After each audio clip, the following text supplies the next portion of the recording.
Welcome to another Story Hour session, boys and girls. It's Uncle Dan's turn now to bring us another exciting story adapted from Holy Scripture, Genesis, chapters 13 through 18. My story today is filled to the brim with adventure. I think we'll call it The Three Strangers.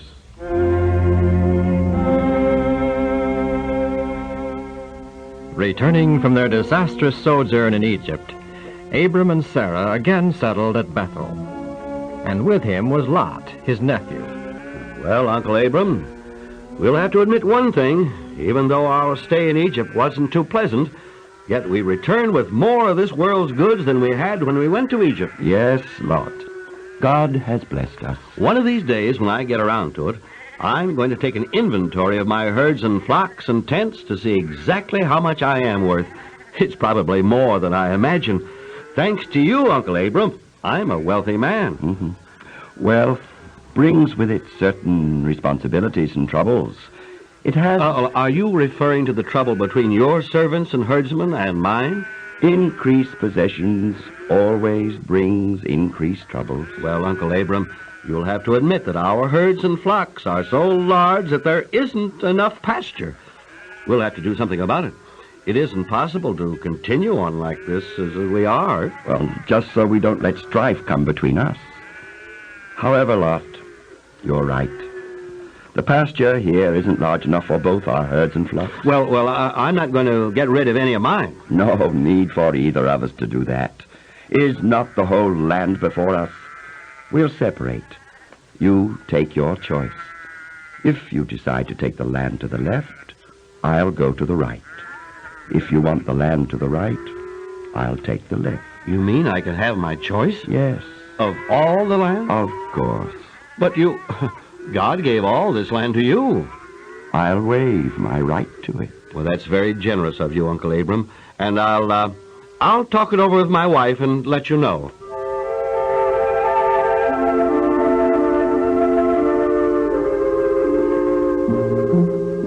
Uncle Abram's giving you your choice? That's what he said. Of all the land? Uh-huh.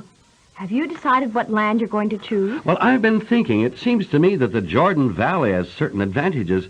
It's the most fertile land in all Palestine. Reminds me of what the Garden of Eden must have looked like. And dear, there are great cities in the Jordan Plain, too. Don't forget that advantage. You like cities? I think they'd be exciting to live in. So much going on. You'd be happy if I chose the Jordan Plain? Will you, Lot? I'll think about it. Please, Lot. Oh, I've heard that there are great marketplaces in the cities. People gather there and sell things and talk and get acquainted. Well, perhaps you're right. Yes, the chance for a profitable traffic in the cities is greater than in the mountains and plains. All right, dear. I'll tell Abram that I chose the entire plain of Jordan. Oh! We'll make our permanent home in the city of Sodom. Pleased? Yes.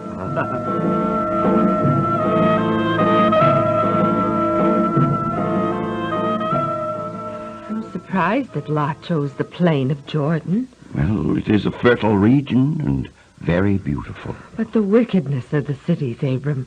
The people are very sinful in the sight of God. Surely Lot wouldn't choose to bring up a family in such surroundings. Yes, I fear Lot is ignorant of the sinful condition of the cities. Or if he does know, he gave it but little thought. Are we going to stay here in Bethel? No.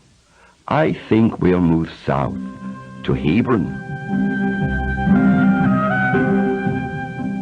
Abram moved to Hebron, pitching his tents under the oaks of Mamre. There he erected an altar to the Lord. In the pure air of those upland plains, with their olive groves and vineyards, their fields of waving grain, and the wide pasture grounds of the encircling hills, he dwelt, well content with the simple patriarchal life, and leaving to his nephew Lot the perilous luxury of the Vale of Sodom. The Amorite plain in which Abram now lived was ruled over by three royal brothers, Mamre, Eshcol, and Aner. I say Abram's a great man. We could use him on our side. Great. What's so great about him? Just because he teaches a new religion and he's different? Does that make him great? Well, not only is he a man of great wealth, but he's generous and humble and wise in diplomacy. Now show me any man with all those qualities, and I'll show you a great man. But we need an ally who is brave and skilled in war. Well, Abram is. How do you know? He's never been in a war. But he has trained all his servants in the art of war, and I'm told he's good at it, too. Let's go. What do you think about our new neighbor? Well, I'm listening. Well, I think we should ask him to join our alliance. It won't do any harm. Well, I'm in favor of talking to him and seeing at first hand what he's like.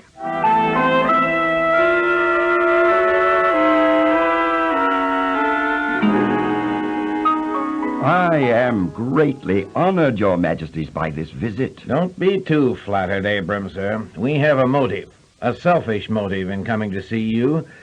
We need your help. What my brother is talking about is a military alliance between us. You see, Abram, sir, this country is filled with violence and oppression. 14 years ago, Carriacou, king of Elam, invaded this land and made it tributary to him. Well, several of the princes have recently revolted, and we can expect another invasion by Carriacou and his confederates at any moment. If and when this invasion comes, we must stand as one. Only by strong alliances can we hope to successfully oppose Carriacou's invasion. Your Majesties, I will gladly join your alliance. Call upon me for help at any time. And likewise, Abram, you call on us for help, if and when needed. So be it. So be it.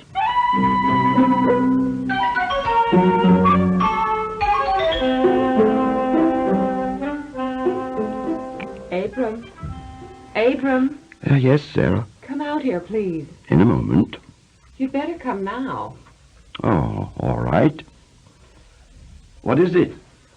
Someone's coming up the trail. It looks like he's injured. Yes. I don't recognize him, do you? No. Must be a stranger to these parts. I'd better prepare some hot water and bandages. No, Sarah. We'll see who he is, what he wants, before we do anything. Greetings, stranger. Sir. Stay. Don't run away. Come, stranger, and partake of cool shade and refreshments. I am Abram, and this is my wife, Sarah. Hello. Fear not, stranger. Our friendship and the hospitality of our humble abode is at your command. Perhaps my wife can wash your wounds and bandage them. I'm all right. This isn't my blood, but the blood of a companion. There are two of you. I left him along the trail. He died. Of wounds? Yes, sir. A hunting accident, perhaps. You'd not heard? No, I'm afraid I haven't. Oh, there's been a war. A fierce war between the Elamites and the cities of the plains. I didn't know. It started when Carriacou, king of Elam, Pardon my interruption, but Abram, common decency and courtesy demands that this man be washed and refreshed before we allow him to relate his harrowing experiences. She's right, sir. We are most anxious to hear of this war after you are refreshed with water and food.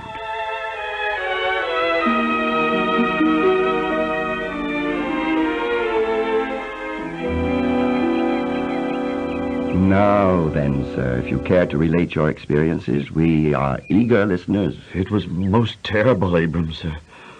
Carriacou, with 4 allies, marched into our country to reduce us into submission. 5 Canaanite kings joined forces and met Carriacou in the Vale of Siddim. Our army was quickly cut to pieces. Those who were lucky, like myself, escaped to the mountains. How terrible. Not only did the enemy completely defeat our army, but they also plundered our cities and took rich spoils and many captives. We have a nephew in Sodom. Perhaps you know him. His name is Lot. Lot? Yes, I do know him. You hesitate. Is there something about Lot you don't want us to know? Was he taken captive by the Elamites? Yes, ma'am. Lot and all his household. Oh, no. Then I'll have to rescue him. Rescue him from the Elamite army? Abram, you'll do nothing of the sort. It's too dangerous. He's my own flesh and blood. Yes, and if you remember, he's also very selfish, choosing for himself the best land in Canaan. He isn't worth rescuing, Abram. I won't let you take the chance anyway. I know how you feel, Sarah, but I must seek God's counsel in the matter. and then do what I can to rescue Lot. But, sir, pardon the intrusion. How can you rescue anyone from the fierce army of the Elamites? Our army was powerless against them. Certainly you don't expect to succeed where an army failed. With God on my side, I dare face any odds, any man, any army. Abram, sir, may I accompany you on your rescue mission? If you wish.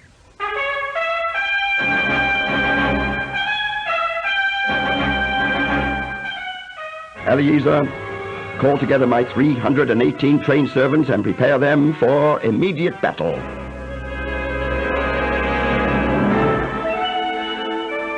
Men, soldiers, we have joined with Prince Abram to do battle against the forces of Elam.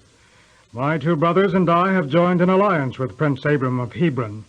He is supreme commander of this campaign. Prince Abram. The Elamite forces who so ruthlessly plunder the cities of the plain are encamped at Dan, on the northern border of Canaan. It is reasonable to suppose that King Chedorlaomer does not expect to be pursued. So, if we march swiftly, the element of surprise can work for a great advantage toward our victory. Thank you. You all heard the prince. So be it. Company, attention! Forward! Forward!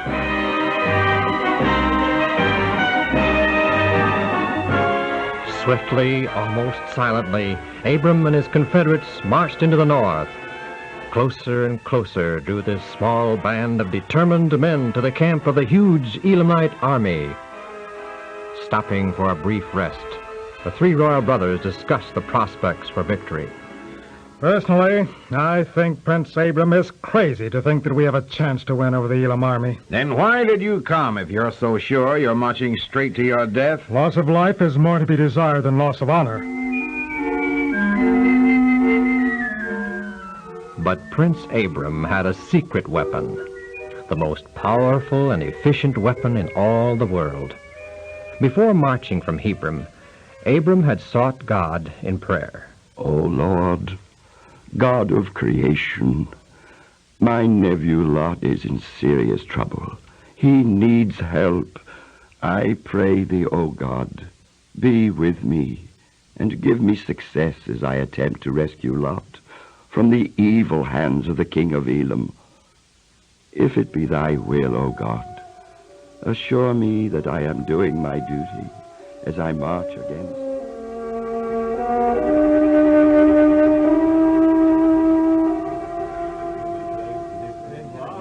Here he comes now, Prince Abram. Oh, it's about time.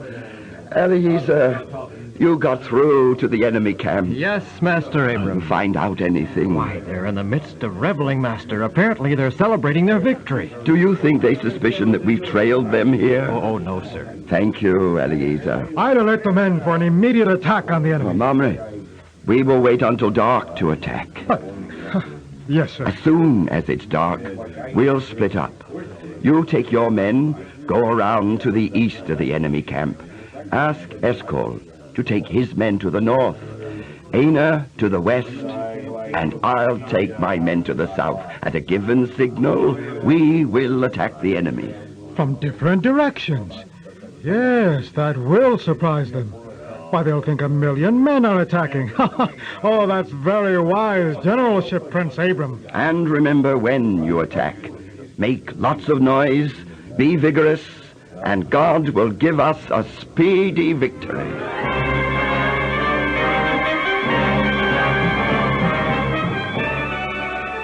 The battle that followed was swift and sure.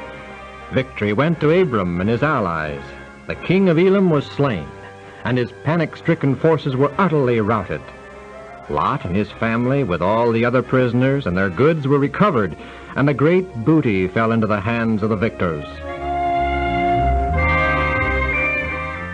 Upon his return to the plain of Jordan, Abram was met by the king of Sodom, who came out with a large retinue to honor the conquerors. People of Sodom, quiet, please!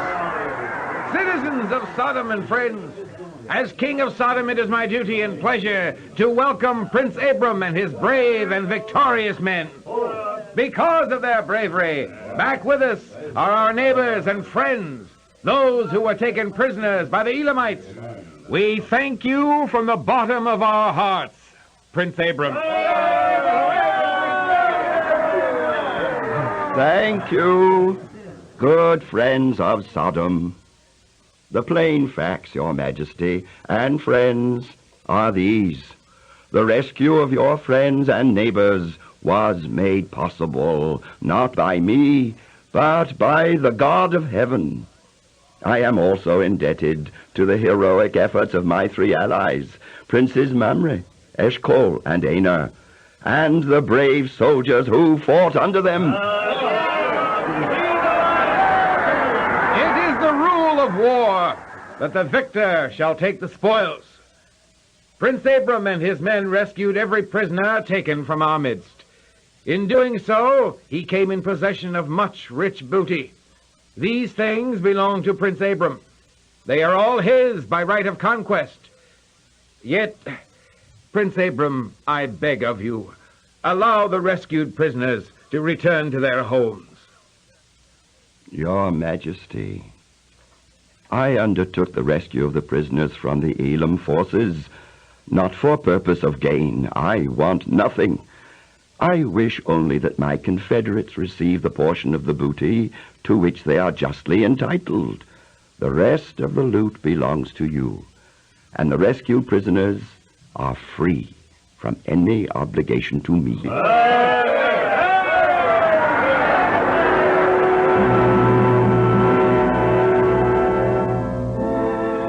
Abram returned to his tents and his flocks, weary but happy. But during the days that followed, he began to show signs of growing concern. You're hard to understand sometimes, Abram. Here you are, a hero and a man of renown and influence among the surrounding nations, and yet something seems to be troubling you. Oh, Sarah, I am troubled. Years ago, God promised to make me the father of a great nation. But we have no children, Sarah. And now, we're too old to have a son and heir. A child of our own? It's impossible, Abram. God gave me a dream. In the dream, I was led outdoors and told to look up at the stars. So shall thy seed be, promised the voice of God. I begged God for some visible evidence that this promise would be fulfilled. In the dream, I was told to make the usual sacrifices customary among men in the ratification of solemn agreements. Making the sacrifices and performing my portion of the vow, I waited for God to perform his part. And then, just as the sun went down, a great darkness fell upon me, and I heard a voice. Abram, friend of God, you are not to expect immediate fulfillment of the promised seed, or immediate possession of the promised land. Thy people shall suffer long and much before they are established in Canaan. Later to thy seed shall be born the Redeemer of the world, the Son of God. He shall become a sacrifice, thus redeeming penitent man from sin. The Son of God shall later come in all his glory. He shall restore the earth to its Edenic beauty, and then and only then shall come the final and complete fulfillment of the promise that thy seed shall inherit the earth. When Abraham had been nearly 25 years in Canaan, God conferred great honor upon him. Angels of heaven walked and talked with him as friend with friend. And when Abram was 99 years old, the Lord changed his name to Abraham, telling him he would be a father of many nations. One hot summer noontide, Abraham and Sarah were sitting in the shade of their tent door, looking out over the quiet landscape, when they saw in the distance 3 travelers approaching. I wonder who they are, Abraham. From this distance, it's hard to tell. Probably strangers. They are dressed like the people of this country. But look, they stop and talk among themselves as if trying to decide which way to go. I'll go and see if I can help them. You'd better hurry, Abraham. They're already turning about and going in another direction.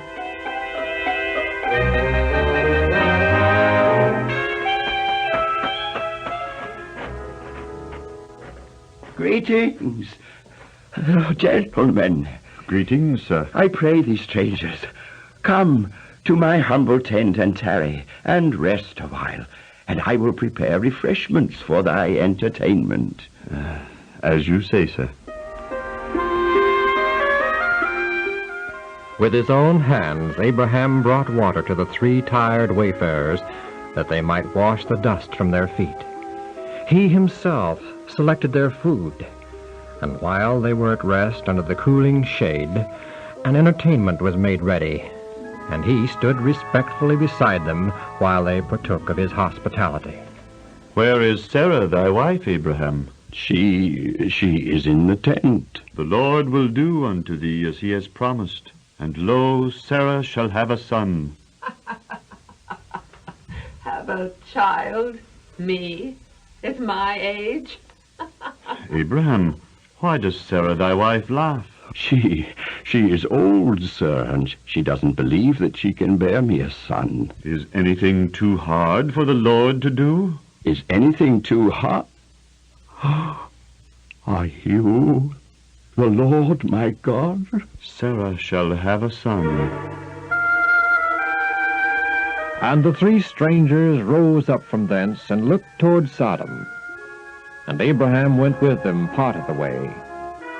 And one of them said unto Abraham, Shall the Lord God hide from you, Abraham, the thing that he is about to do? Abraham, we are on our way now to the city of Sodom. You're going to Sodom?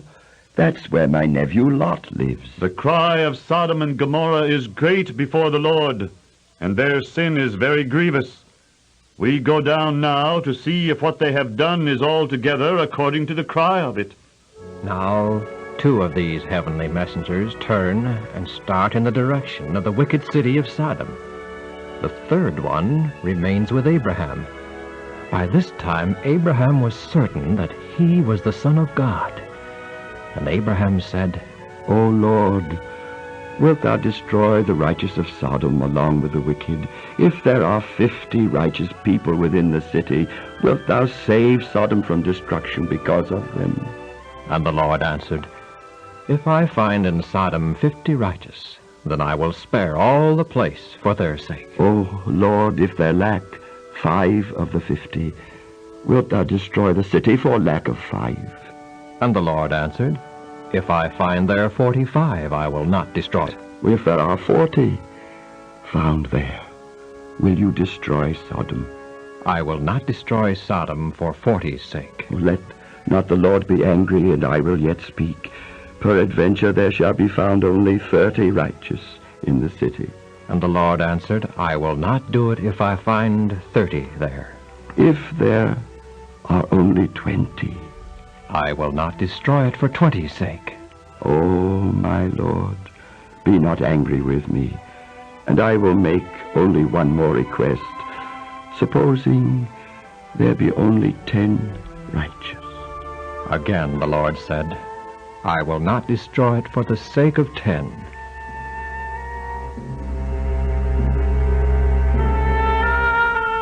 As soon as the Lord finished communing with Abraham, he went his way, and Abraham returned unto his tent. Abraham, were those really angels? Sarah, 2 of them were angels, yes, but the 3rd, he was the Lord himself, the Son of God. The Son of God?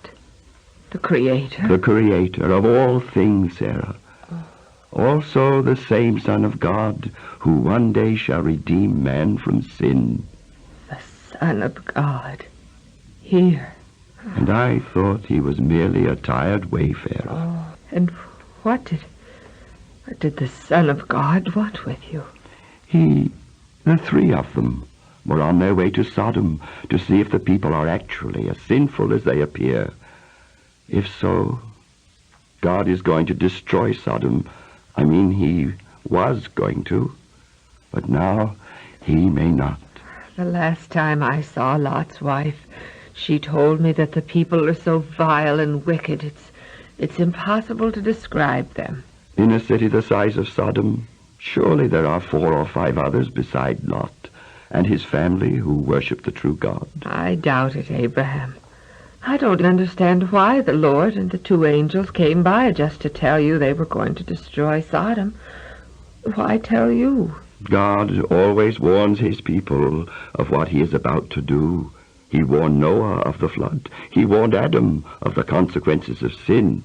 Always, throughout all the history of the world, God will warn his people of what is about to take place. Would they have warned you about Sodom if you hadn't hastened to them and extended your hospitality? I doubt it, Sarah. Always, then, we should entertain strangers.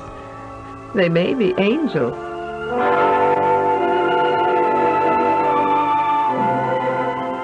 Be not forgetful to entertain strangers, for thereby some have entertained angels unawares.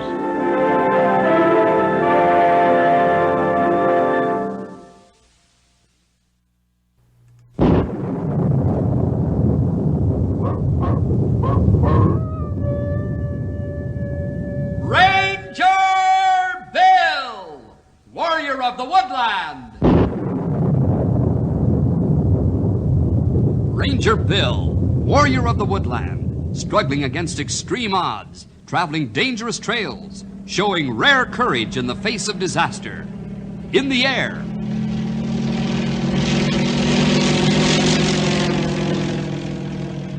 On horseback.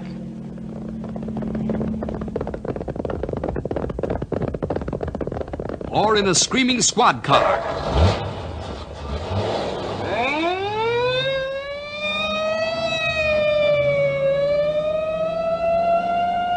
Ranger Bill, his mind alert, a ready smile, unswerving, loyal to his mission. And all this in exchange for the satisfaction and pride of a job well done.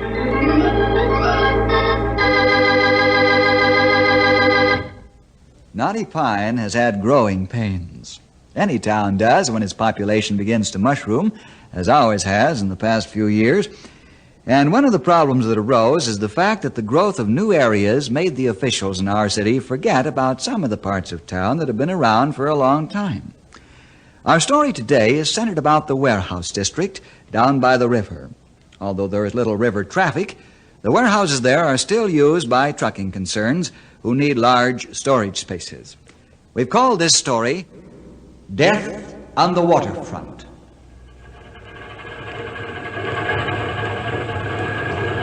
Hey, Sam! Yeah, boss, what you want? Them crates go to the northern trucking. Pile them up at the other end of the loading dock, will you? Okay, Mike, you're the boss. Hey, Bud! Let's get that barge unloaded.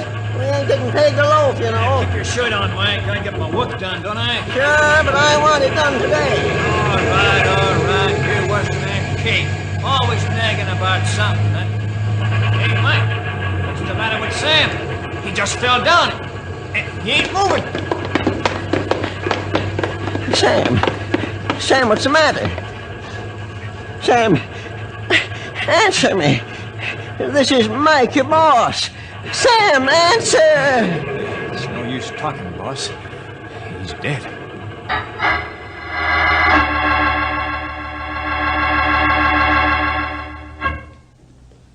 All right, so a man dropped dead on the riverfront dock. Probably had a heart attack. Those fellas work hard, you know. Okay, Bill. But if you don't think it's strange, then I do. I mean, what's so odd about it, Henry? People die with their boots on all the time. Henry, you have a feeling something wrong. Yeah, I can't help it, fellas. Just got a funny feeling, that's all. Well, rest assured that everything is all right, pal. The coroner agrees with Doc Pike. Death from natural causes. Extra, read all about it. Second man dies on waterfront. Extra, read all about it. Henry, get a copy of that paper. Right away, Bill. More trouble, I'm afeared. Hey, boy! Let me have a paper, please. I think you're right, Stumpy. Maybe Henry right, too. What's it say, pal? Listen to this. Tonight at 6 p.m., a second man dropped dead on the riverfront loading dock. The cause of death is unknown.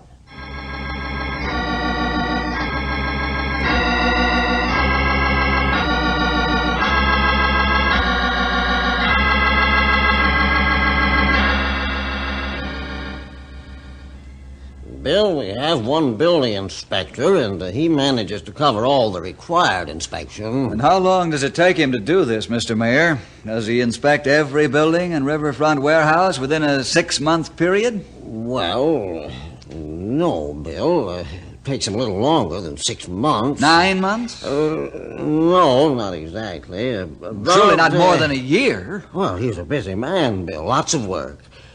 Takes him about 18 months to make a complete round. 18 months? But that's ridiculous. A building could rot and cave in during that time. Well, Bill, we've got to think of the taxpayers' money. Taxpayers' money? The taxpayers' money supports the Rangers, too. We make sure that there's no neglect. Do you realize the dangerous conditions that could prevail because the buildings aren't regularly and carefully inspected? Well, actually, Bill, this is none of your business. This is out of your jurisdiction. I'm a citizen of Knotty Pine, Mr. Mayor. Those riverfront buildings need to be inspected at once, or I can't be responsible for what happened. You're not going to tell me how to run this city, Bill Jefferson. I'm not telling you, sir. I'm asking you to send an inspector down to those riverfront buildings at once. There's real danger down there. You keep saying there's real danger down there, but you won't tell me what is the matter. I'm not an expert on these things. I've only a few facts, and I need more proof. If I did tell you, there'd be mass hysteria. That's why I want you to send an expert down there. Bill, my patience is gone. I'll thank you to leave my office. I've had a busy day. All right, Mr. Mayor, but I'll be back. My only hope is that you won't be sorry you didn't listen. As soon as I gather some more facts, I'll be back.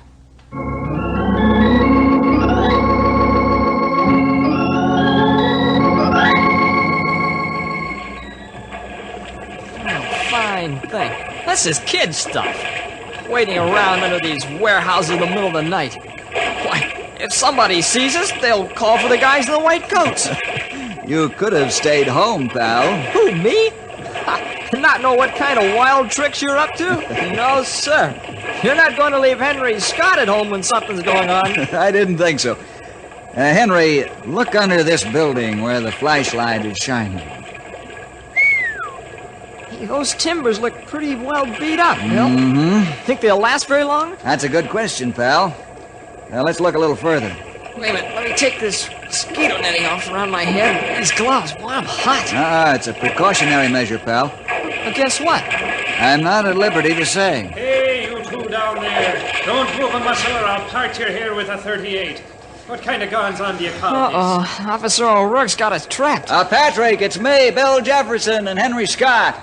Well, bless my aching flat feet if it ain't. Now, what kind of muskrats do you call yourselves? We're just looking around, Pat. Okay with you? Sure, it's okay with me. Just don't let normal people see you down there. They might suspect you. That's just what I was saying, Pat. I'll admit, this does look a little odd. Odd, he says. It's a good thing that I'm a sober-minded man. Two men in a river looking under a building in the middle of the night. I'd better not tell the sergeant about this, or he'll think I'm crazy in the head. See you later. So long, Pat. Bless his old badge-toting heart. Come on, pal. Let's get out of here. I've seen what I came looking for. I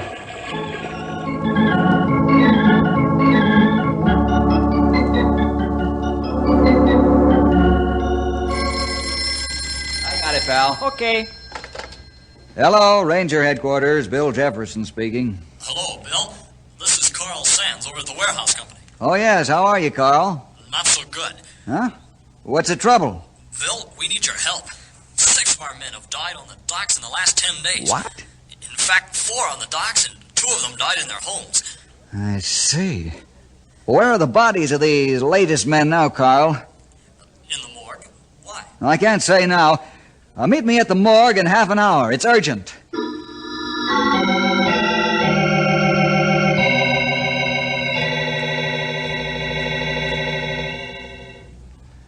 What do you think, Doc Pike? Oh, all the symptoms are here, Bill.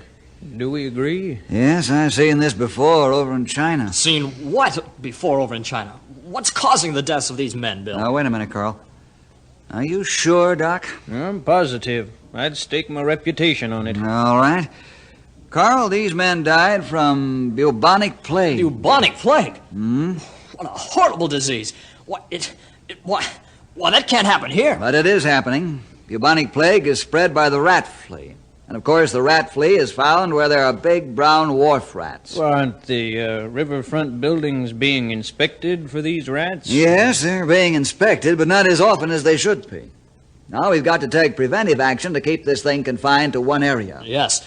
I was just going to ask you what we can do to stop it. Well, my plan would be to close off the area with state and local police guards. Close the schools and other public buildings and limit the number of people allowed in the stores. Right. I'll get the guards mobilized while you get set up to give hypodermic shots, Doc. You can set up at Ranger headquarters.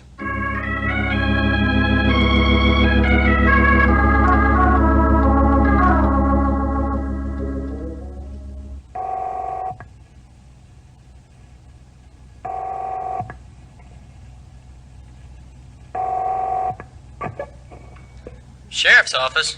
Cal, something important. Yeah? What? Cal, we've got an epidemic of bubonic plague on our hands. What? Bill, this is no time to joke. Not a thing to joke about, Cal. What I want to know is how many men can I have to guard the riverfront and keep people out until we get this thing in hand? Every man on the force, including myself. When do you want us? Right away. Have your crew report to my office first so they can get their hypo injections to protect them. On the double, Bill. Fast as we can get there.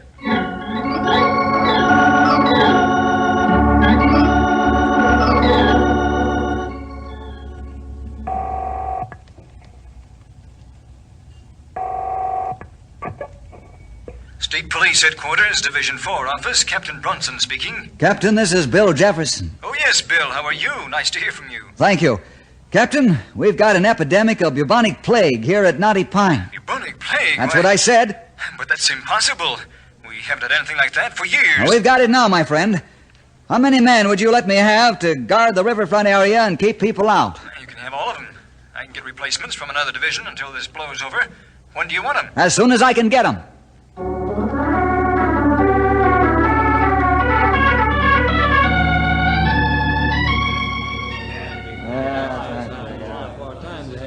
All right, old-timer, you're next. Now, listen here, Doc. You take it easy with that there contraption you got in your mitt. I ain't no inner tube, you know. Now, Stumpy, you're not that delicate. Now, roll up your sleeve so I can swab your arm with this antiseptic. At your service, Doc. There. Now, hold this cotton swab over the spot for a few minutes, and then you can roll your sleeve down. Next, man.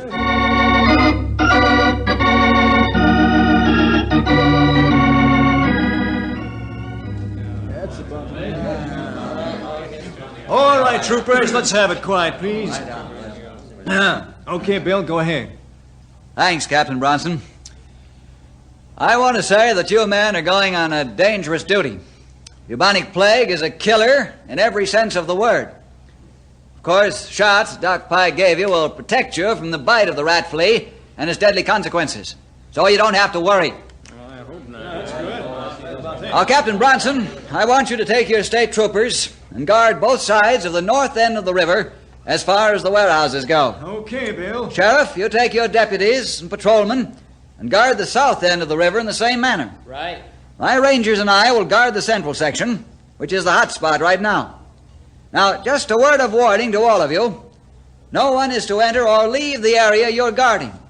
Anyone coming out of the area must carry the rat flea with him on his clothes. You men are not to leave the area until your clothes have been fumigated. How tough do you want us to be in stopping people, Bill? All I've got to say is real tough. Shooting a man through the leg is a small price for him to pay to have his life saved. Bubonic plague kills quickly and quietly.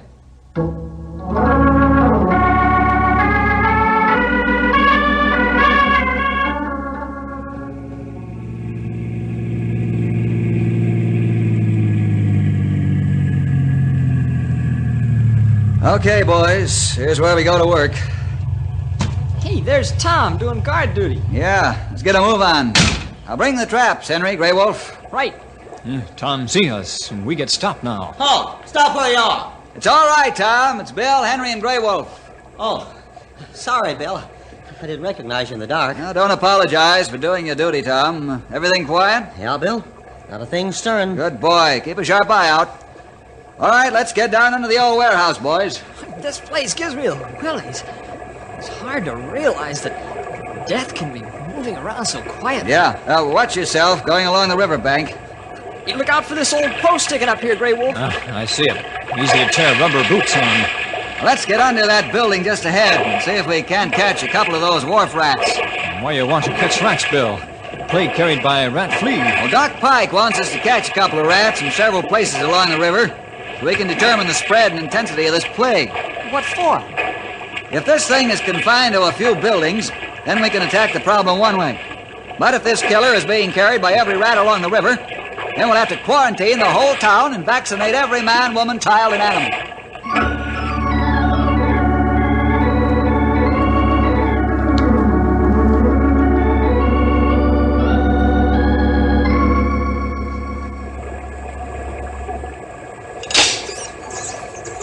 We got them, Bill. Boy, are they big fellas. I'll say they are. I'll label that cage as specimens from the east side of the north end of the river. Side, north, end of river. There. As soon as I wire this label onto the cage, we'll be ready to go. Watch your hands, Henry. The rats will bite your fingers if they get close enough. You guys are going to make a nervous wreck out of me. Let's get out of here before we all get killed.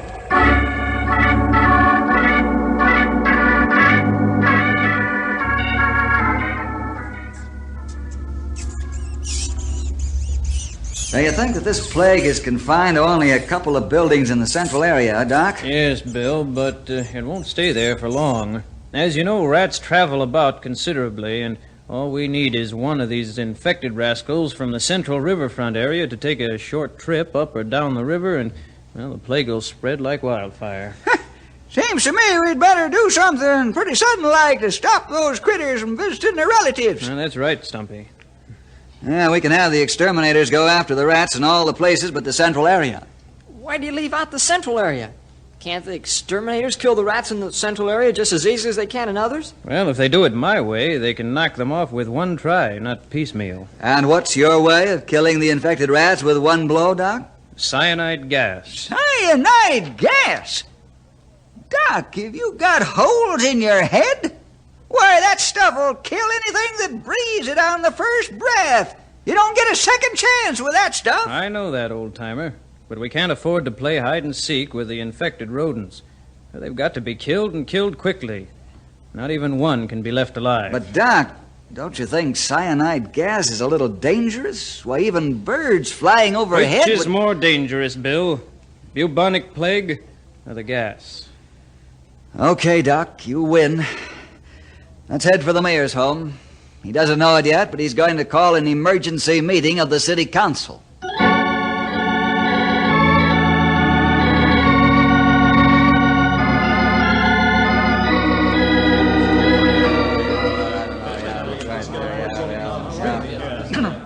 Gentlemen, please come to order.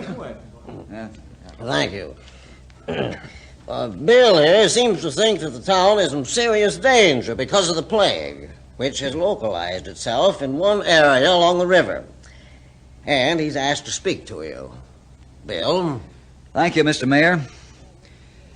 Gentlemen, I don't need to tell you the seriousness of this situation. We need funds quickly to hire exterminating contractors to kill the wharf rats. This is extremely urgent, so we can prevent the spread of the disease from its present location. Now, see here, Bill. I agree with the mayor. If this plague is confined to only one area, I don't see anything to get the whole town in an uproar about. I agree with Councilman Farrell. Ain't no sense getting excited. Doc Pike will take care of this whole thing in short order. Gentlemen, please, can't you understand the danger? All we need is for one wharf rat to carry those fleas into another section of the river area, spread the parasites to uninfected rats, and the plague will spread faster than prairie fire. We need to kill all the rats now before this can happen. No, Bill, aren't you sort of being dramatic about this thing? I mean, rather, well, overdoing it. Gentlemen, do you realize what you're doing? What a measly price you're putting on human life? Gentlemen. Dr. Pye. We've got to move fast. The plague is spreading. Oh, no. 2 more men have died. They were working on the north section of the warehouses. Well, gentlemen, I don't think I need persuade you now. Mr. Mayor, Bill's right. And I think we're wrong. We can't put a cheap price on human life. I agree. I think that's right. Gentlemen, I'm the one who's been wrong. Bill tried to warn me that this was coming, but well, I was blind and I wouldn't listen. Now, perhaps it may be too late to listen. I'll entertain a motion that we give Bill the power and authority to use the city's emergency funds immediately.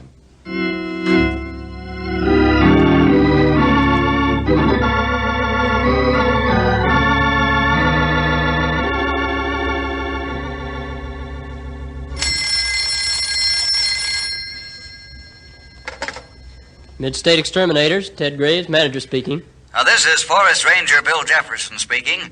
We have an emergency condition here in Knotty Pine, a bubonic plague. Bubonic? Stuff's dangerous. We'll give your men shots to make them immune to the bite of the rat flea. If you'll help us kill the rats, will you, please? Sure, if you'll give us shots first.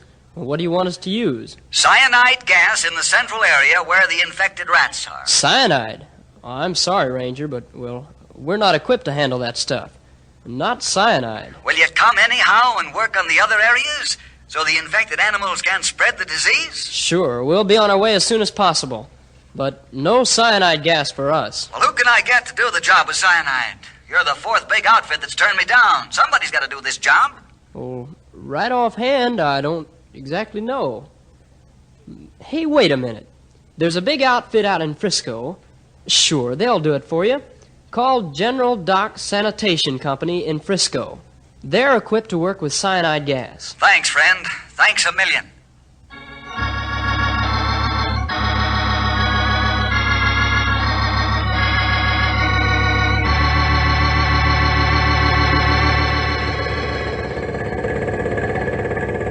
You fellas got here in mighty short order, Mr. Smith. Well, just a few hours from Frisco and a little special plane, you can do wonders. Working together with your Knotty Pine Fire Department, we should knock those rats off in a hurry. Yeah, they won't have a chance in the world with cyanide. Say, Bill, it seems to me that I hear a cat meowing every now and then. Is that right, Henry? How soon will you be ready, Mr. Smith? Oh, I'd say an hour, maybe. Good. Now, this is a very old building here. Probably one of the oldest warehouses in town. Can't figure what's holding it together. Make a good place to start. Sure, suits me. Hey, what's the big idea, Henry? I've been yanking at my elbow every 5 seconds. It's that cat, Bill. Listen. Can you hear anything? Listen. I don't hear a thing, Henry. Probably your imagination. Well, maybe so. I'm going over to the chem tank to talk with the fellas. See you later. Okay.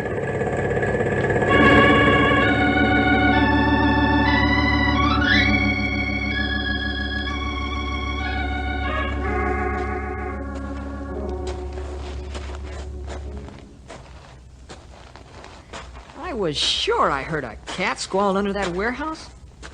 I'd sure hate for it to get hit with that cyanide. There is a cat under there. I'm gonna get it. Here, kitty. Here, kitty, kitty, kitty. Here, kitty. Not too much room under there. But, well, here goes. Here, kitty. Here, kitty, kitty. Here, kitty. Ah, there you are. It looks like you're almost jammed in between the timbers and the ground. Come on, kitty. Let me move these boards here. Ow! Oh! Oh, I jammed in here. Oh, my leg. Oh. Can't get it loose. Oh. I think I'm gonna pass out.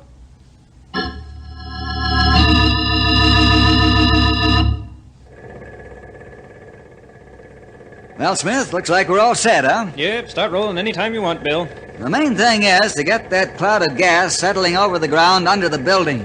That's where the rats are. You got the hose ready, boys? All right. Now then, Robbins, check your gauges. Make sure your pressure is up, and we'll start.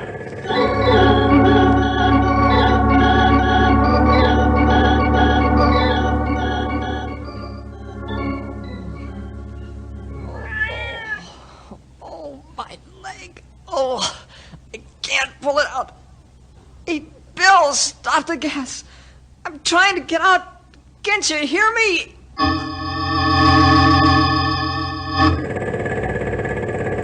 Pressure's up, boss. Good. Angle of the hose okay? Stafford? All set. Okay, man. Oh, wait a minute. We better check on all our men first. Can't take any chances, you know. Now, let's see. Smith? Here. Jones? No. Robbins? Yep. Stafford? Here. Jenkins? Here with bells on, young feller.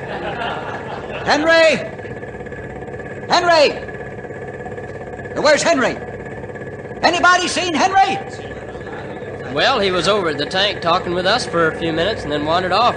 Don't know where he went. Well, we better not shoot that cyanide till we find out. He may be under one of these warehouses.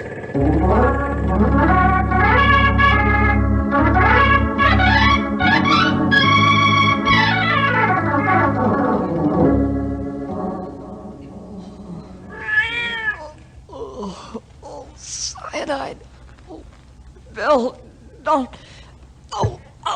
Oh, my leg. If I could just get those timbers off. Oh.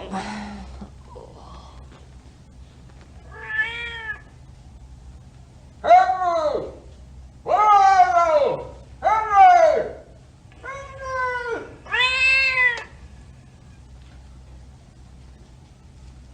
Henry!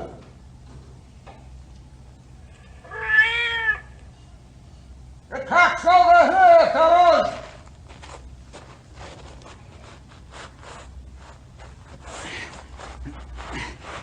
Stumpy! Henry's over here! He's been pinned by some falling timbers, and he's out like a light!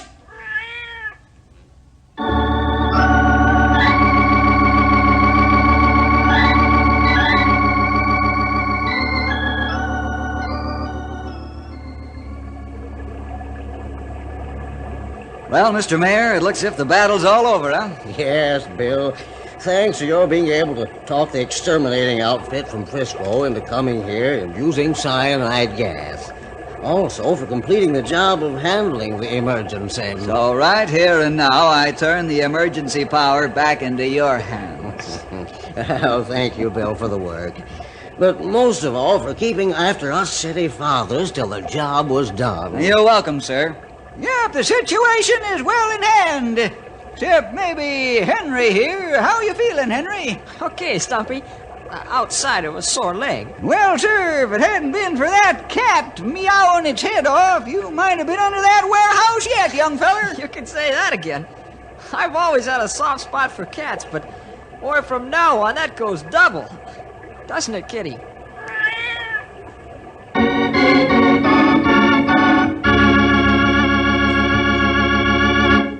See you next week for more adventure with Ranger Bill!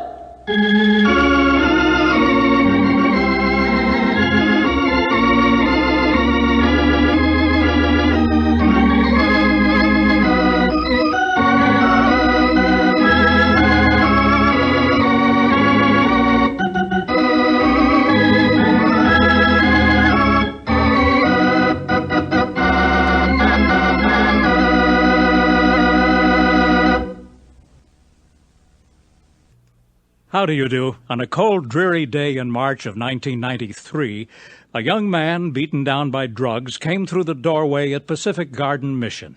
He was looking for a way out of the trap he was in, ensnared by crack cocaine. And although he was pushing 30, he hadn't even finished high school, and he had little hope for the future. But all that changed when Tommy Lee Pickens entered another door at the mission where his heart and mind and life were unshackled.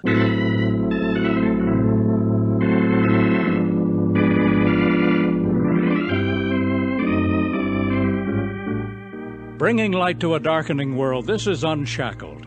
True life stories dramatized and produced before a live audience in Chicago by Pacific Garden Mission. More than 125 years ago, love opened the doors at Pacific Garden Mission. George and Sarah Clark's love for destitute people living without hope on the streets. And love has kept the door open ever since, the longest continuously operating rescue mission in the country. Love for the lost has prompted friends to give financially, others to volunteer their time and resources. And today, the old lighthouse offers shelter to hundreds of men, women, and children, along with fresh clothing, nourishing food, medical and dental care, and all without charge. Pastors and counselors introduce each guest to the one who offers the gift of new life. His love is what changes everything. Now for broadcast around the earth, here's program number 2712 in the series Unshackled, the program that makes you face yourself and think. I was born and raised on the south side of Chicago with 3 older siblings who had a different father from mine and 5 other siblings who were born to my father. We were living on the 14th floor of a housing project when my baby brother fell from a window to his death. I was 7 then, and we moved shortly after that to a neighborhood not far from my grandmother. You be a good boy now, Tommy, and obey your parents. Your mama, she's going through a rough patch. What with your little brother's death and all. What happens when you die, Grandma?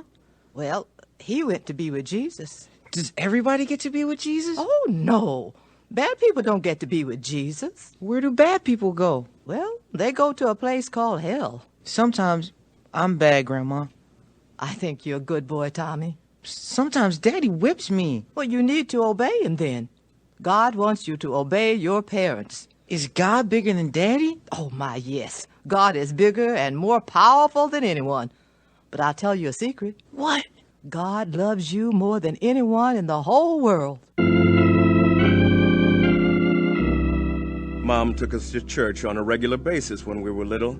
Dad never went, but he didn't prevent Mom from taking us. Sometimes the whole family sang special songs in the service. Mom, my brothers and sisters, and me.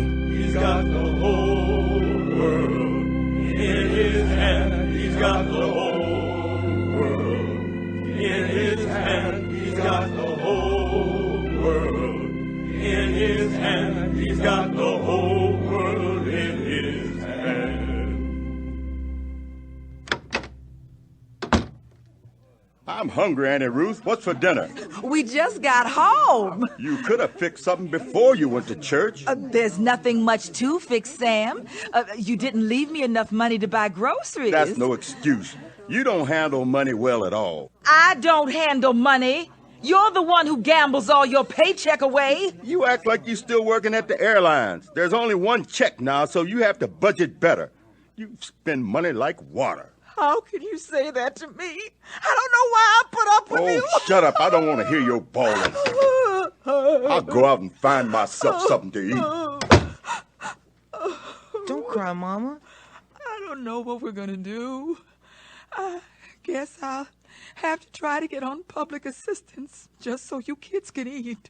Daddy's so mean. I hate it when he makes you cry. Don't you go getting a hard heart toward your daddy now, Tommy. No matter what, you should love your daddy.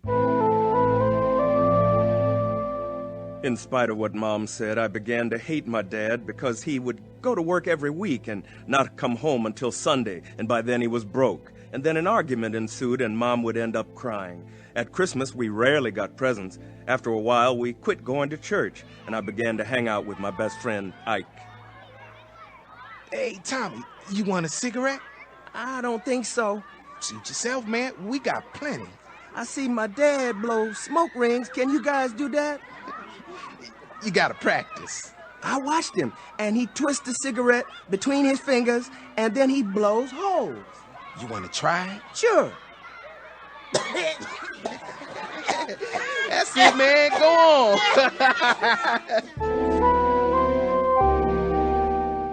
I began to steal Dad's cigarettes and practiced inhaling. Because his gambling hurt the family and led to his quarrels with Mom, I felt justified in what I did. My friend and I began skipping school to hang out together. He and a cousin would steal cars and take us joyriding. The same cousin cased homes in his neighborhood, and Ike and I broke in, stealing things to sell. Come on, this is the house. Nobody's home, just like Ted told us. Look, the window's open. We don't have to break in the door. Cut the screen. I'll go in first. Hurry up, Ike. I'll let you in the door. Get in quick. There's a stereo. We can move fast. I'll carry that. Hey, look at this, Tommy. A gun.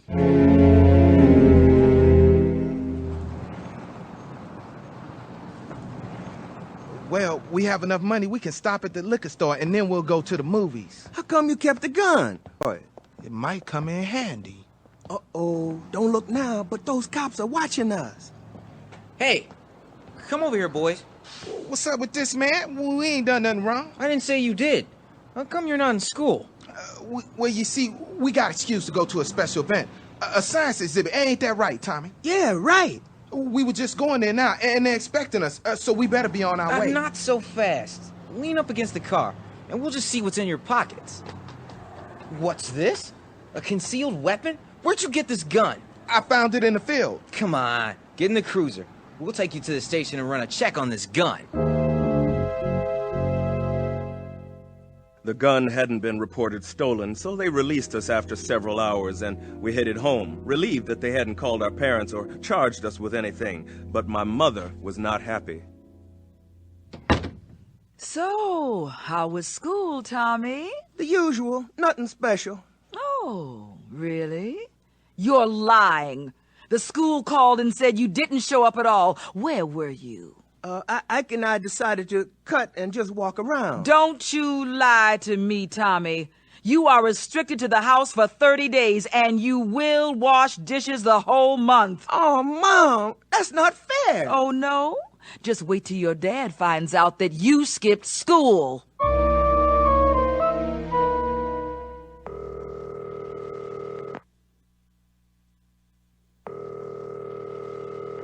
Hello? Hey, Ike, it's Tommy. Did you get in trouble yesterday? I got kicked out of school. Mom put me on restriction for a month. I wonder what she would have done if the cops had called her yesterday. I'm sick of the hassle, man. People always telling me what to do. I'm leaving here right now. I can live with my sister on the west side. I'm tired of living at home, too. I'll go with you. Come on over. We'll make plans. I wrote a note to Mom saying I didn't want to be a burden to her or cause her any more grief. Then I left. As my friend and I walked to his sister's apartment, we discussed how we would finance our independence through burglary. 2 days later, Mom came and got me. She and Dad sat me down and tried to talk to me, but my heart was closed. I still had a special respect for my grandmother, though. You're 15 now, aren't you, Tommy? Sure am, Grandma. Dad came to school on my birthday to check on me, 'cause he don't trust me. Well, have you earned his trust? He sure hasn't earned mine. It doesn't work that way, son. The Bible tells us to honor our father and mother. That's one of the 10 Commandments. Nobody cares about that anymore. Well, that's what's wrong with our country, Tommy. We reap what we sow, only much more. I guess you're right, Grandma. I hope you stay in school and go on to become a man that we can be proud of. I hate school.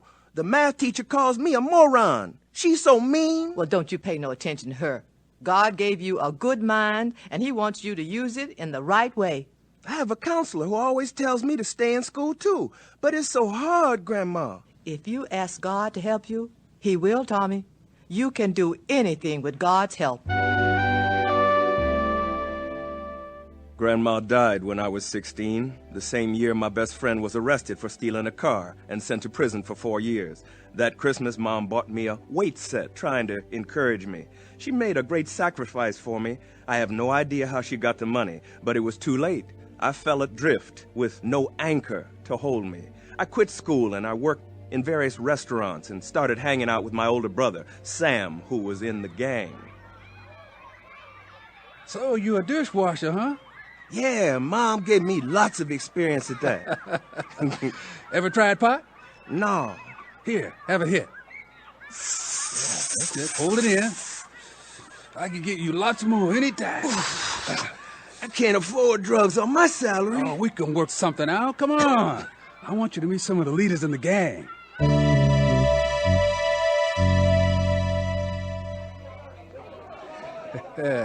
So what do you think, bro? Pretty impressive. I like the general. Yeah, he likes you too. And you can come here with me anytime, Tommy. Unless we have some business meetings about other gangs in the area. That's cool. He sure has lots of women. That's part of it, man. Here, have another joint. No, it's not for me. Well, make yourself scarce then, because we got some business to discuss. I didn't like marijuana and never smoked it again. My brother's gang excluded me from their crimes. They always sent me away, and yet they would split the money and the loot with me. As they recounted their deeds of vandalism and stings, I partied with them for 5 years until my brother went to prison for breaking and entering. Then it was my turn. I was 22 when I was arrested and put in jail for theft. Tommy's drift downward was not over, as he'll tell us in just a moment. The Women's Division at Pacific Garden Mission was opened more than 60 years ago to rescue the growing numbers of homeless women. With each economic downturn and the decline of morality, the need grows. The Gospel League home is several miles away from Pacific Garden Mission and houses those who are part of our Women's Division and their children. There they live in safety in a homey atmosphere. Every guest learns responsibility as they share in keeping the living quarters clean and neat. Each woman has classes and counseling to help her grow in knowledge and maturity. Each woman has Bible study to help them grow in faith. Older children are bused to nearby schools. Whatever the reason for their predicament, the mission is dedicated to helping each one become the person God wants her to be as she reclaims her place in the community. To learn more about this ministry to women, get in touch with Pacific Garden Mission, Chicago, Illinois, 60605. Our email address is unshackled@pgm.org, and please include your address.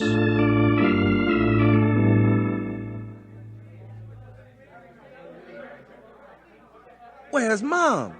Boy, you know she don't like coming to jail. Yeah, I don't either. I never thought you'd end up here, Tommy. It wasn't my fault, Dad. That's what they all say. What happened? My friends came in where I was working, and they had a lot of drinks during happy hour. We had planned to put our money together to pay the bill, but they left without paying. I followed them, and the boss called me back and said I should pay since they were my friends. When I refused, he had me arrested. Those are some friends you have there, Tommy. Can you get me out of here, Dad? I'll see what I can do, but don't get your hopes up. There wasn't much I could do for your brother. I spent 3 days in jail, 3 days of gut-wrenching fear and anger at what my friends had done. When Dad got me out, then came the legal wrangling. Mother was supportive and went to court with me, where the judge gave me 2 years probation. I guess you have to find another job now. That's not a problem. I hope you learned something, Tommy. What am I supposed to learn, Mom? Choose your friends more carefully. They apologized. But they let you take the rap. Yeah, I know, but you just don't drop your friends. I was in and out of jail a few times after that for disorderly conduct, but never for anything major. Meanwhile, my older brother was released from prison after several years and home again when the police came to the door one night looking for my other brother.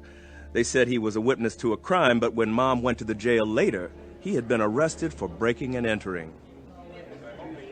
3 years. I can't believe it. He'll be out sooner, Mom. This is his first time. But it will always be on his record. Yeah. It just baffles me. Sam and Jesse, 2 of my sons, end up in prison. What did we do wrong? It's the system, Mom. No, it's more than that. And it breaks my heart. Sam in with the gangs, and now Jesse is following his example. Why can't you boys just do what's right? I didn't have any answers. I was a small piece of driftwood on a tributary of life. I wasn't even part of my brother's gangs. I was just hanging around the edges. I didn't do drugs, just drank beer, but that's nothing to brag about. Maybe it was the realization that I was 27 and still basically broke, working for low wages but hungry for the flashy cars and the party lifestyle so prevalent in the neighborhood. One day a friend made me an offer I should have refused. Drink, Tommy? Nah, I don't know how anybody can drink that stuff. Now have a beer then. Yeah, thanks. You don't do drugs either, I hear. Nah. Want to make some extra money? You bet. What's the deal? All you have to do is sell dope from my house. That's all? That's all. It's easy because you're not on the street taking chances. The customers come to you here. You just sell the dope and collect the money. And I'll give you a percentage. How often? Just one night a week. Friday night to Saturday night. You can't leave the building at all while you're on duty. I can handle that. Then another crew comes in and takes over. Well, what if there's a problem? I'll give you a gun, baby. Sounds good to me. You can make more money in one day than you can in a month at some low-income job. You guys are doing real good. Now here's your cut. Wow, thanks, man. Business has been steady all year. Any problems? Nothing we can't handle. Yeah. You ever tried crack, Tommy? No, but a lot of guys have, judging by the flow. It's dynamite. Want to try some? I don't think so. Oh, go on, man. Try a little. It's on the house. This time. In no time, I was hooked on crack. Nothing was more important to me. Nothing. Mind and body welled together in a cry for more and still more. I knew I was helpless. Tommy! What?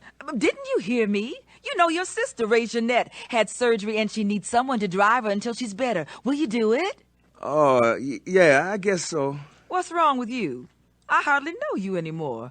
You're so out of it, and you look terrible. Are you on drugs, Tommy? I don't know what to do, Ma. What is it? Are you in trouble with the law? Not yet, but unless I get help, I will be. I can't help you unless you're honest and tell me what's going on. I'm hooked on cocaine. Crack cocaine. Oh, no. That stuff is bad, Tommy. That's not all. I've been dealing it for more than a year now. If I get caught, I could go to prison for life. Oh, Tommy. I feel trapped, Ma. I can't stop dealing because that's my source. Don't worry, son.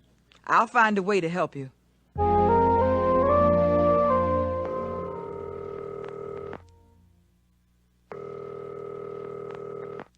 Hello? Hello, Rob. Tommy's coming over to drive Ray Jeanette to her appointment. Great. I need your help, Rob. Tommy's in trouble. He's hooked on crack cocaine. God can set him free. Can you help him get into a rehab before he gets arrested? I'll talk to him and see what I can do. Thanks, Rob. I'm really worried about him. Don't worry, Mom. We'll pray for him.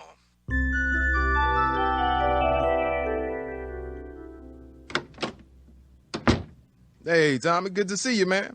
Thanks for agreeing to drive Ray around for a few days. Anytime, any place she needs to go. We sure appreciate it. Now, listen, Tommy, your mom told us about your drug habit and we'd like to help. I don't know if anybody can help. I'm hooked bad, but I'm willing to try anything. Let me call a rehab place I know about. My brother-in-law made an appointment at the rehab place for the next morning, which was Saturday, but when we arrived, no one was there. The building was open, but no one was there. How much longer do you want to wait? I don't think anybody's coming. Me neither. I'm sorry, Tommy. It's not your fault. Look, I know another place I can take you. Do you want to go? Sure, I'll try it. It's Pacific Guard Mission. They help a lot of guys. When I got to the mission, they asked me if I was saved, and I said yes, because I wanted to get whatever they had to offer. But they knew better. After one of the pastors talked with me for a while, I sat on a bench waiting to talk with yet another pastor who led me to his office. Hi, I'm Pastor Hagerman. Sit down, Tommy. Are you tired of fighting the battle alone? More than you know. Oh, I know all right. I came here myself from the streets, and I was beaten down by the devil. I'm afraid I did myself in. You just don't know your adversary. The Bible says, be sober, be vigilant, because your adversary the devil, as a roaring lion, walketh about, seeking whom he may devour. You mean it's true? I really can say the devil made me do it? Well, in a way, yes. Without Christ, you don't have the power to resist the devil. I have a drug problem. You have a sin problem. That too. That's your main problem, Tommy. Cure that, and everything else falls into place. I'd like to. I'm sick of being the way I am. That's what God wants to hear. Psalm 34 says, the Lord is nigh unto them that are of a broken heart, and saveth such as be of a contrite spirit. My grandmother tried to tell me years ago to follow God, but I didn't listen. Can you help me? I can't, but Jesus can. He came to destroy the works of the devil, to set you free and give you a new life. Tell me what to do, and I'll do it. There isn't anything you can do, Tommy. Jesus did it all on the cross. The Bible says, Christ died for the ungodly, and that's everyone. There is none righteous, no, not one. But God commendeth his love toward us, in that while we were yet sinners, Christ died for us. Am I getting through to you? Yes, sir. You see, it was God's plan from the beginning to send his only Son, Jesus Christ, to die for us, to reconcile us to God. The sin problem is separation from God. That's what causes you to sin. Be reconciled to God, and he will give you the strength to follow him. Oh, man. God says the penalty for sin is death, so Jesus paid the penalty for us. The Bible says, for he hath made him to be sin for us who knew no sin, that we might be made the righteousness of God in him. If there's nothing I can do, how do I get this new life? You just believe in the Lord Jesus Christ, Tommy. That's all you can do. Ask him to save you, and he will. Let me show you what the Bible says in Romans chapter 10. You read, starting with verse 9. That if thou shalt confess with thy mouth the Lord Jesus, and shalt believe in thine heart that God hath raised him from the dead, thou shalt be saved. For with the heart man believeth unto righteousness, and with the mouth confession is made unto salvation. For the scripture saith, whosoever believeth on him shall not be ashamed. For there is no difference between the Jew and the Greek. For the same Lord over all is rich unto all that call upon him. For whosoever shall call upon the name of the Lord shall be saved. I believed the scriptures that day and was born into the family of God. At the evening service, when the invitation was given, I made my salvation public by going forward to the prayer room and praying with Pastor Hagerman. Hello? Mom, it's me. Are you all right, Tommy? Better than all right. I'm saved. I'm at the Pacific Garden Mission, and I gave my life to Christ. I am so glad to hear that, son. Do they have a drug program? No, but they have a one-year Bible program, and I'm on it already. Drugs are history. Are you staying there? Until I finish the Bible program. Don't worry about me anymore, Mom. I'm in God's hands now.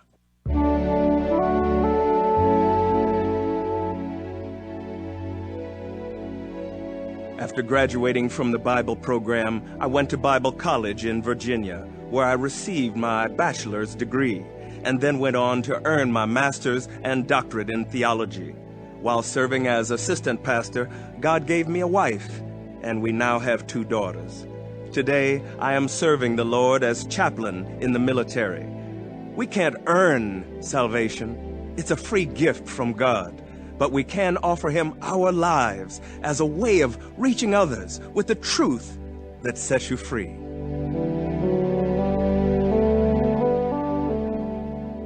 And this is the record that God hath given to us eternal life. And this life is in his Son. He that hath the Son hath life. And he that hath not the Son of God hath not life. Do you have the risen Lord living in your heart and life? If not, You can be born again right now by simply praying with us wherever you are. Lord, I'm asking you to save me now and give me the gift of eternal life. I believe Jesus died for my sins. I believe he rose from the dead, and he alone can bring me into your presence. Thank you, Lord, for making me your child. Thank you for the gift of salvation. In Jesus' name I pray. Amen. Rejoice, my friend, and let us know, so we can send you some literature to help you grow in faith. The address is simply Pacific Garden Mission, Chicago, Illinois 60605. The telephone number in Chicago, area 312-922-1462. Our email address is unshackled@pgm.org. And please visit our website at www.unshackled.org.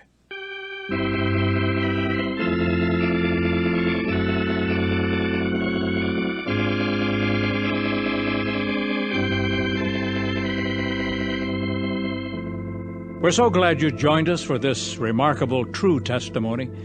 And please remember to tell your friends about this program and invite them to listen next time. And don't forget to thank the manager of this station for bringing you Unshackled.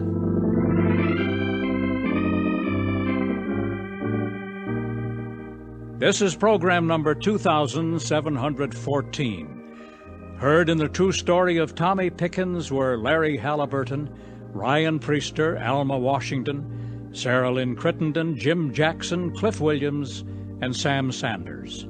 Original music, Don Badorf. Sound, Nicoloisio. Engineer Ed Webb. Script by Kenitha Gabler. And I'm Bob O'Donnell. Unshackled is produced by Pacific Garden Mission to show through true stories that if your life is empty, it can be filled to overflowing. We'd love to hear from you, to know how these true testimonies affect your life, so please write today. The address, Pacific Garden Mission, Chicago, Illinois, 60605. Day or night, you may call Pacific Garden Mission in Chicago and talk with someone who cares. 312-922-1462. Someone is waiting for your call. 312-922-1462.